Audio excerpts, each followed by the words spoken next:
నవత TV ప్రేక్షకులందరికీ ముందుగా బోనాల పండుగ శుభాకాంక్షలు. సర్వ హృదయ వాసినిం సర్వ గ్రామ నివాసినిం సదానంద ప్రదాయినిం శ్రీ పార్వతీం నమామితాం పొలిమేర స్థితాం శక్తిం భూత ప్రేత నివారిణిం సర్వభోగప్రదాం దుర్గాం శివశక్తిం నమామ్యహం. తెలంగాణ రాష్ట్రంలో బోనాల పండుగ సందడి మొదలు కాబోతుంది.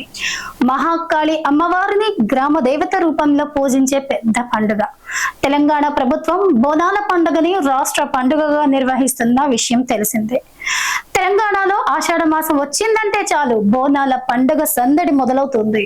పల్లె పట్నం అని తేడా లేకుండా ఆషాఢ బోనాలు వేడుకగా జరుగుతాయి. పండుగ రోజున గ్రామ దేవతలైనటువంటి ఎల్లమ్మ, పోచమ్మ, పోతరాజు వేషాలు, శివసత్తులు, డప్పుల చప్పుళ్ళు వంటివి ఎటు చూసినా కనిపిస్తాయి.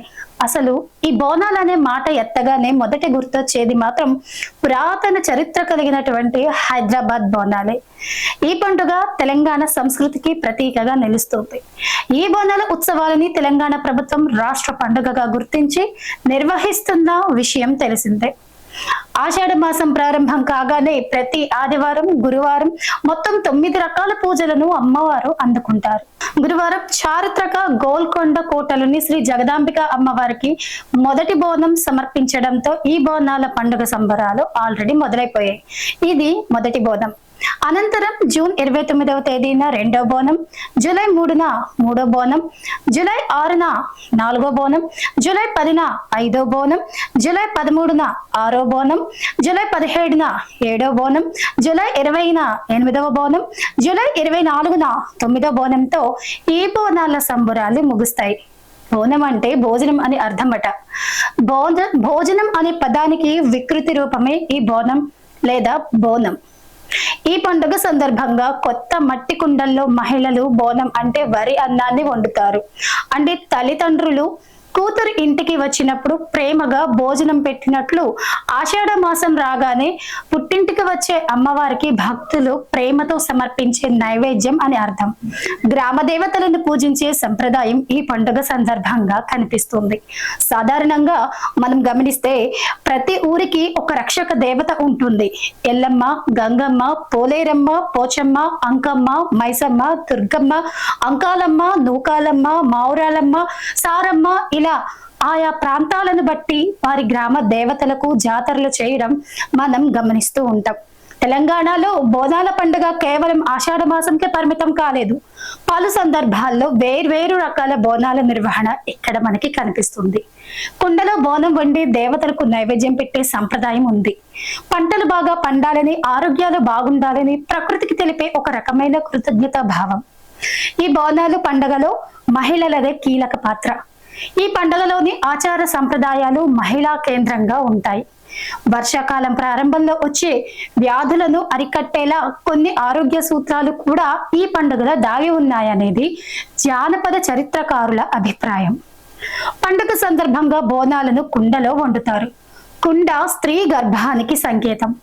పూర్వకాలంలో గర్భస్థ శిశువులు, చిన్న పిల్లల మరణాలు బాగా అధికంగా ఉండేవి. ఈ నేపథ్యంలో ఋతు మార్పిడి కాలంలో ప్రబలే అంటువ్యాధులు, జబ్బుల నుంచి పిల్లలు, కుటుంబాలను, గ్రామాలను కాపాడాలని గ్రామ దేవతలను వేడుకుంటూ బోనాలు నిర్వహించేవారు. ఈ బోనాల్లో వాడే వేప ఆకులు, పసుపు సూక్ష్మక్రిముల నాశినిగా పనిచేస్తాయి. బోనాల పండుగకు హైదరాబాద్ నగరం ప్రతీకగా మారింది. ఈ హైదరాబాద్ ఆషాఢ మాస బోనాల వెనుక శతాబ్దాల చరిత్ర ఉంది. 1813 ఆ ప్రాంతంలో హైదరాబాద్, సికింద్రాబాద్ జంట నగరాల్లో ప్లేగ్ వ్యాధి సోకి విపరీతంగా మరణాలు సంభవించాయట.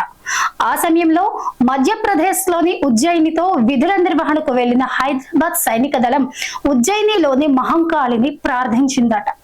అక్కడి నుంచి తిరిగి వచ్చాక ఉజ్జయిని దేవత విగ్రహాన్ని ఏర్పాటు చేసి బోనాలు సమర్పించడంతో ప్లేగు వ్యాధి తగ్గిపోయిందని భక్తులు ఇప్పటికీ నమ్ముతారు.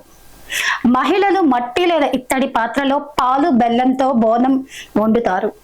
ఈ పాత్రలను వేప ఆకులు, పసుపులతో అలంకరిస్తారు. ఆ తర్వాత ఈ పాత్రలను తలపై మోసుకెళ్లి ఆలయం వద్ద ఉన్న అమ్మవారికి గాజులు, చీరలతో సహా బోనం సమర్పిస్తారు.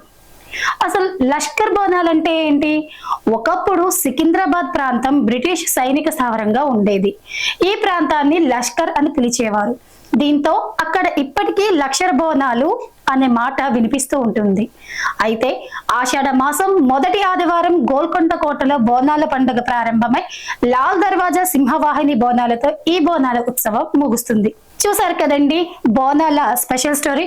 మరొక స్పెషల్ స్టోరీలో మళ్ళీ కలుద్దాం. అంతవరకు కూడా మా ఛానల్ని లైక్ చేయండి, షేర్ చేయండి, సబ్స్క్రైబ్ చేయండి, బెల్ ఐకాన్ని క్లిక్ చేయండి.